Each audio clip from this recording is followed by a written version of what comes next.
Announcer here, play-by-play for the Abby Canucks. You got it locked in the line change, a Vancouver Canucks podcast.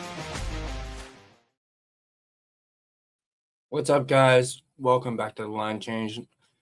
And by now, you've seen the numbers. A second and a third round pick for a consistent, almost 50-point producer, with the exception of course, this season, like Conor Garland. That feels like a massive loss. Well, in a vacuum, we all know Garland is worth a first-round pick. So, why did the Canucks settle for what they got for him? Today, we're diving into the real reason this deal happened now. It wasn't just about the points or the rebuild. It was a race against the clock. On July 1st, Conor Garland was about to become virtually unmovable, and the Canucks decided they couldn't afford to find out what happened next.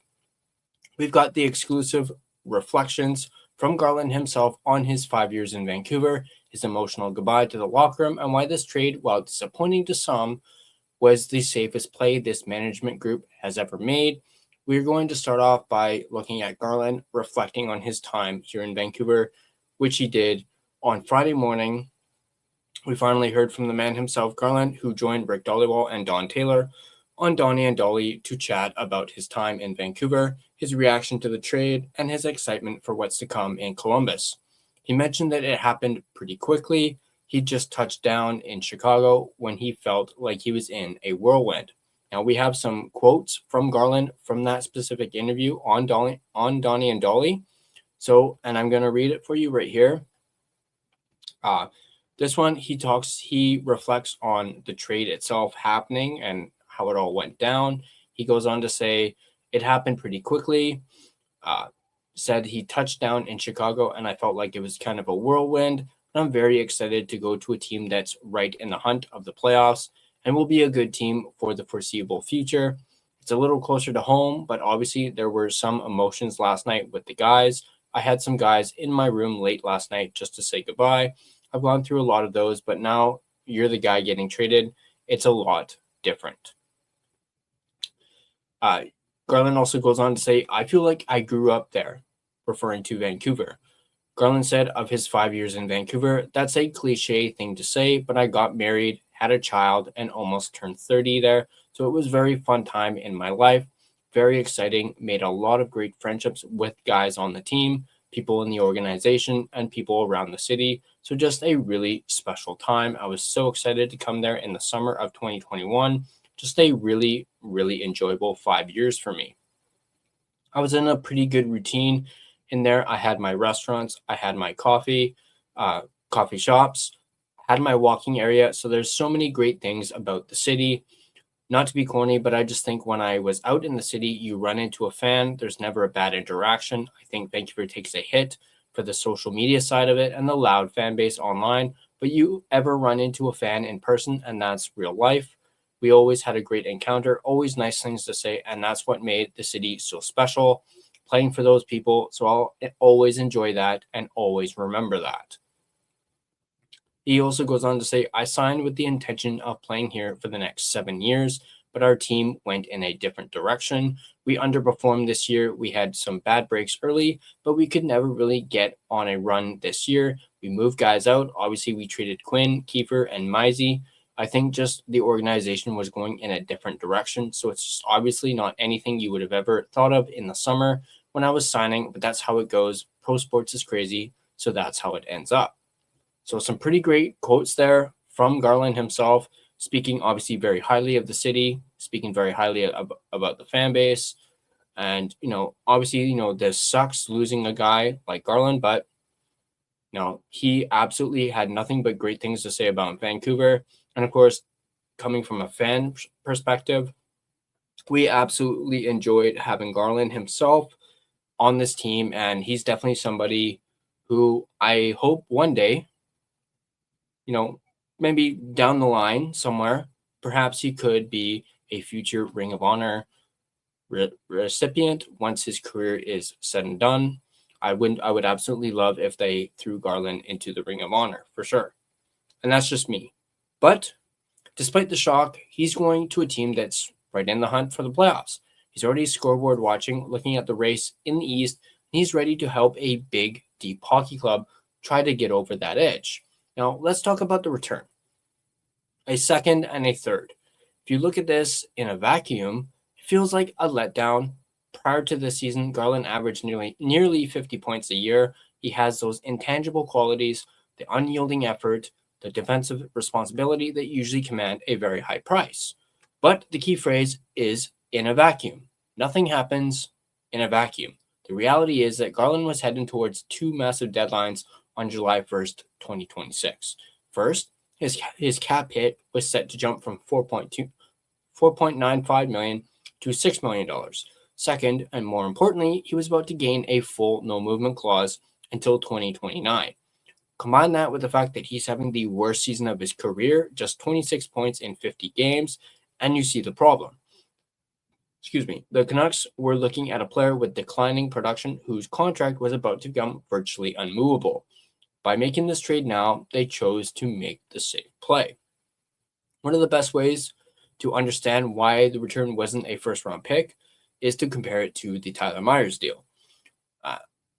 Myers returned a second and a fourth. Garland returned a second and a third. On the ice, Garland has arguably had a much bigger impact than Tyler Myers did during their tenure here. So why was the return so similar? Well, it's all about the leverage. The Canucks didn't have to trade Myers right now. He had another year on a reasonable $3 million cap hit, and his trade protection was actually opening up this summer, going from a full no-move clause to a modified no-trade clause. Management could afford to wait for their price. With Garland, the leverage was heading the opposite way. This was the final window to move him without his permission. The reactions to this deal have been obviously very mixed, and I see it in our comments every day. For some, it's a celebration, finally doing something to move the rebuild in the right direction and clearing that $6 million cap space. For others, it feels like the Canucks are once again bleeding value, selling low on a player who's almost certain to rebound in a new environment. But you have to ask yourself, what was the risk of keeping him? If Garland stays and continues to struggle, you're stuck with a $6 million cap hit for a player you just simply can't trade. That risk has real value. Clearing that space gives the Canucks flexibility they haven't had in years. In the end, we know the Canucks' initial ask was likely a first-round pick. They whittled it down until they reached the second and the third. I know a lot of people have also been like, well, they should have gotten a second-round pick for this year. I do believe his down year production-wise played a role in that. The fact that it was a 2028 second-round pick, not a 2026 second-round pick, it's because of his production being at a career low, as well as that $6 million cap hit that he's going to be on as of the summer. That also played a huge role in the fact that it was a 2028 second-round pick and not a 2026 or even a 2027 second-round pick. Now, whether this was the right choice depends on what they do with that $6 million now that they have and how those picks obviously, pan out. But it was definitely the safest choice made by the Vancouver Canucks. Garland gets a fresh start with a playoff contender, and the Canucks get out of a looming contract situation before it becomes a crisis. I want to hear from you guys. Was the safety of this trade worth the loss in potential value, or should the Canucks have rolled the dice and kept him through the summer? Let me know in the comment section down below. And if you guys enjoyed this breakdown, be sure to hit that like button and subscribe to the Line Change, and be sure to have your notifications turned on so you don't miss more in-depth analysis of your Vancouver Canucks. DraftKings Sportsbook, an official sports betting partner of the NHL, is built for the fastest game on ice.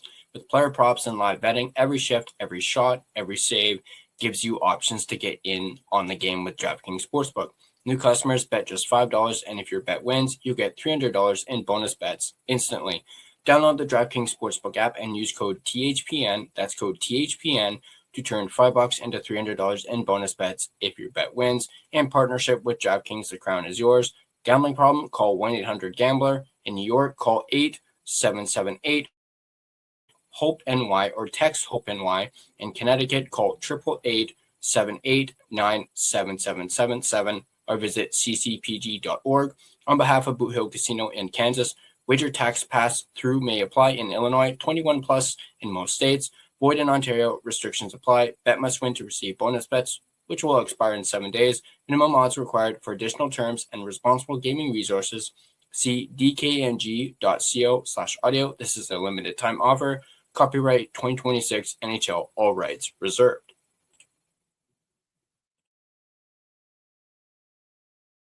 All right, let's take a look at the NHL betting odds for DraftKings. On that note, for games going on today, we've got the Boston Bruins and the Pittsburgh Penguins. The Bruins are at a plus 1.5 and a minus 245 on the puck line, a plus 102 total, and a plus 105 on the money line. The Penguins are at a minus 1.5 or a plus 200 and a minus 125 on the money line. The Blackhawks and the Dallas Stars. Blackhawks a plus 1.5 at minus 115 and a plus 220 on the money line. Then you have the Dallas Stars. They're a minus 1.5 at a minus 105 and a minus 270 on the money line. Just a reminder, these betting odds are subject to change, so bear that in mind when you place your bets as well. This video has been a presentation of both DraftKings Sportsbook as well as the Hockey Podcast Network. Be sure to check out the network for your favorite podcast covering your favorite team at thehockeypodcastnetwork.com, the home of hockey podcasts, where it's every team, everywhere. Once again, drop your comments down below. Thanks for tuning in, and I'll catch you guys on the next line change.